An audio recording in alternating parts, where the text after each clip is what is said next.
सादर प्रणाम, नमस्कार सभी को। जी हाँ, आज आपको ऐसी शख्सियत से मिलवाते हैं जो परिचय के मोहताज नहीं हैं। मैं विक्रम सिंह धाकरे इस समय मौजूद हूँ आगरा में, और आपको बता दूं कि हमारे साथ मौजूद हैं ब्रजभूषण दुबे जी, उत्तर प्रदेश के गाजीपुर से, जो किसी भी परिचय के मोहताज नहीं है, लेकिन फिर भी बता देता हूँ।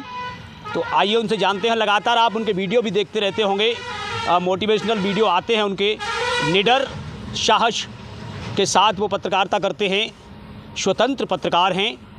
जी सर, न्यूज़ एक्सप्रेस पर बहुत बहुत स्वागत है आपका। शुभकामना। विक्रम बाबू की जय हो, जय हो। और जेपी बाबू के लिए हमारी शुभकामनाएं। आपको बता दूं कि जयप्रकाश राजपूत जी हमारे साथ मौजूद हैं, हमारे सहयोगी हैं, प्राइम मीडिया न्यूज़ से लगातार देश हित में खबरें चलाते रहते हैं, तो उनका भी बहुत बहुत स्वागत है हमारे न्यूज़ एक्सप्रेस चैनल पर। जी धन्यवाद सर। तो अब शुरुआत करते हैं, जानते हैं सर के जीवन के बारे में कि कहाँ से शुरुआत हुई, क्या एजुकेशन सर आपकी रही है, जिस तरीके से लगातार मोटिवेट करते रहते हैं पूरे देश में, पूरा देश आपको सुनता है आज। मास्टर डिग्री लिया है हमने मेडिकल हिस्ट्री से, और बीपीएड भी हूँ। तथा अगर राजनीतिक करियर देखा जाए तो जस्ट ब्लॉक प्रमुख रहा, तथा जिला पंचायत का मेंबर भी। सर, जिला पंचायत के मेंबर रहे आप, लेकिन उसके बाद फिर स्वतंत्र पत्रकार बने, ऐसा क्यों? राजनीति छोड़ के पत्रकार क्यों? सदन में हमारे लिए तैयारी करके अधिकारी जाते थे। यह बात सही है कि जिला योजना में भी था, बहुत सारे प्रश्न लगाता था, लेकिन वह आवाज़ हमारी सदन के बाहर नहीं जाती थी। बहुत जाती थी तो जिले भर जाती थी, मंडल और कमिश्नरी स्तर पर जाती थी, लेकिन यह आवाज़ हमारी वैश्विक है। यानी यहाँ से जो हमारी मिसाइलें दगेंगी वो अमेरिका जाएंगी, ऑस्ट्रेलिया जाएंगी, यूरोप से लेकर के पाकिस्तान, बांग्लादेश और वैश्विक स्तर पर जाएंगी। इसलिए सबसे बड़ा साधन है। अगर हम कुछ सुधार करना चाहते हैं, कुछ नया चाहते हैं, समस्याओं को उजागर करना चाहते हैं, समाधान की दिशा में अगर तत्पर हैं, तो इससे बड़ा कोई माध्यम नहीं है। परमात्मा ने दिया, हमने उसे स्वीकार किया, और मैं इसी जीवन से खुश हूँ। लगातार सर आप इस प्रकार की कवरेजें दिखाते हैं। कभी गंगा मैया के घाट पर जाते हैं जहाँ तमाम प्रकार की गंदगी होती है, यमुना मैया के घाट पर जाते हैं और खुलेआम कहते हैं आप जो भी है निडरता के साथ। तो सर, कभी ऐसा दौर रहा हो जहाँ कहीं धमकियाँ मिली हों? विक्रम, धमकी तो नहीं आई, और धमकी देने वाले बड़े कमज़ोर हैं। एक चीज़ मैं सबसे, जो आपके सम्मानित श्रोता हैं, दर्शक हैं, उनसे मैं कहना चाहूँगा, वह बड़े कमज़ोर लोग हैं। बशर्ते अपने ठीक रहना पड़ेगा। यदि हम ठीक हैं तो सामने वाला आंख नहीं मिलाएगा, हम गड़बड़ हैं तो हम ललकार नहीं पाएंगे। बस मोटा मोटा फंडा है, इसको ध्यान रखना है। तो टोका टाकी करना है, ललकारना है, लेकिन अपने ठीक रह करके। तो कभी कोई धमकी तो नहीं आई। बस यही कहते हैं लोग कि दुबे जी, गुरु जी आप हैं, कोई और रहता तो इसको धमकी मानिए, चाहे फिर उनका डर मानिए, इतना ही तक आया है।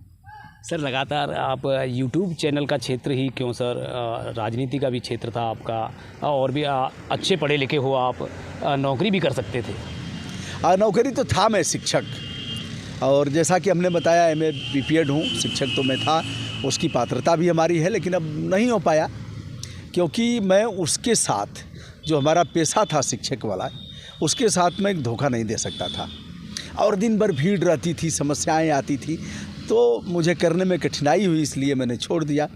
और अब मैं फ्री हूँ, जितना बन पड़ता है उतना करता हूँ। तो यह एक अभिव्यक्ति की आज़ादी का यह जो क्षेत्र है, बहुत अच्छा है, और हर व्यक्ति को इसे करना चाहिए। सर, उस समय जब बात करें, जिला पंचायत सदस्य आप रहे थे, उस समय कोई ऐसा मामला मैंने देखा था आपके वीडियो में, कोई रिश्वत का मामला आया था, तो आपने साफ इनकार कर दिया था। क्या उसमें देखिए, इनकार ही नहीं किया था। देखिए, ईमानदारी का मतलब यह है कि वह चुप न रहे, ईमानदारी दबी कुचली न रहे, सुसुप्त न रहे। ईमानदारी का मतलब बेईमानी को ललकारे। तो जिला पंचायत के सदस्य जब चेयरमैन को वोट देते हैं, तो जैसी भी स्थिति होती है, खेल तमाशा होता है, वहाँ लाखों लाख का होता है, 5 लाख, 10 लाख, 20 लाख, 25 लाख, जैसी भी स्थिति हो, तो हमने लिखवाया, यहाँ गाय भैंस बिकते हैं, इंसान नहीं, लोकतंत्र जिंदाबाद, और पीछे लिखवाया बेईमानों को ललकारने का यही तरीका था। हम मध्य स्थल पर गए और वहाँ राइट टू रिजेक्ट किया। हालांकि हमारे बाद सुप्रीम कोर्ट ने इसकी पहल किया, तो उसमें ललकार आ गया, राइट टू रिजेक्ट। माना कि हमारे इसके ललकारने से कितना असर हुआ होगा, लेकिन एक बार एक मजबूत कील ठोकने का प्रयास किया गया। देखिए सर जी, सत्यता कहते हैं कि सत्य कभी हारता नहीं है, तो परेशान जरूर हो जाता है। तो आज सत्य को दबाने की कोशिश की जाती है, क्या कारण? नहीं, सत्य को अपने संपूर्ण विवेक के साथ आगे आना चाहिए। अब है क्या, जैसे सत्य बहुत से लोगों के साथ है, लेकिन भैया हम क्या कर सकते हैं। ईमानदार तो हैं, लेकिन वो बेईमानों को ललकार नहीं पा रहे हैं। इसलिए ईमानदार हैं तो 2 कदम आगे बढ़िए, टोका टाकी करिए, एक फंडा है, हस्तक्षेप करिए और गलत को गलत कहिए। अगर गलत को गलत कह रहे हैं तो फिर सुधार का सूत्रपात होगा, लेकिन गलत को गलत कहने के लिए आपको ठीक रहना पड़ेगा। सर, तमाम प्रकार की घटनाएं घटित होती है। आज अगर देखा जाए तो पत्रकारों पे कहीं ना कहीं तमाम प्रकार के अत्याचार हो रहे हैं और उन पर झूठे मुकदमे लगा दिए जा रहे हैं, तो इस विषय में क्या कुछ कहेंगे? लड़ना चाहिए और पत्रकारों को भी जानना चाहिए हमारे अधिकार कहाँ तक हैं। जैसे मान लीजिए हम सड़क के किनारे हैं, सड़क पर हम रास्ता रोक करके अपनी पत्रकारिता नहीं कर सकते। मोदी जी अभी लटक करके अयोध्या में रोड शो 8 किलोमीटर का था, दरवाज़ा खुला हुआ है लटक करके, और हमने कहा काटो इनकी गाड़ी का चालान। किसने अधिकार दिया इनको ऐसा करने का? तो यह करना पड़ेगा। और चाहे प्रधानमंत्री हों चाहे राष्ट्रपति हों, किसने अधिकार दिया आप लटक करके? यह काम तो लुच्चे लफंगे रील बनाते हैं लड़के, या तो जिनको जानकारी नहीं है। आपसे यह अपेक्षा नहीं की जा सकती। तो ऐसे करते रहने की आवश्यकता है, या तभी कर पाएंगे जब आप ठीक रहेंगे। तो इसलिए मोटा मोटा कुछ करता रहता हूँ। माना कि असर हुआ, लेकिन असर हुआ, अब वो लटक करके नहीं कर रहे हैं किसी भी, कहीं भी देख लीजिए। अब असर हुआ है कि अब वो गाड़ी पर गेट खोल करके नहीं लटकेंगे। आगरा की बात करें तो यमुना मैया लगातार दूषित हो रही है, लगातार जो नाले हैं, जो गंदा पानी है लगातार उनमें जा रहा है। तो किस प्रकार आगरा की जनता को मोटिवेट करेंगे और स्थानीय जो जनप्रतिनिधि हैं उन तक आवाज़ पहुँचे, कहीं ना कहीं वो सुने आखिर कहाँ लापरवाही रह रही है कि यमुना मैया लगातार दूषित हो रही है? ये मान लो कि यमुना मैया को मार ही डाला। देखिए, गंगा यमुना ही क्यों, देश की तमाम नदियाँ प्राण तत्व हैं।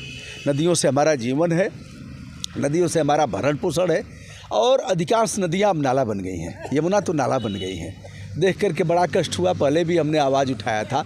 हम गंगोत्री यमुनोत्री उन स्थानों पर भी गए हैं, तो यमुना को देख करके तो बड़ा तरस आया।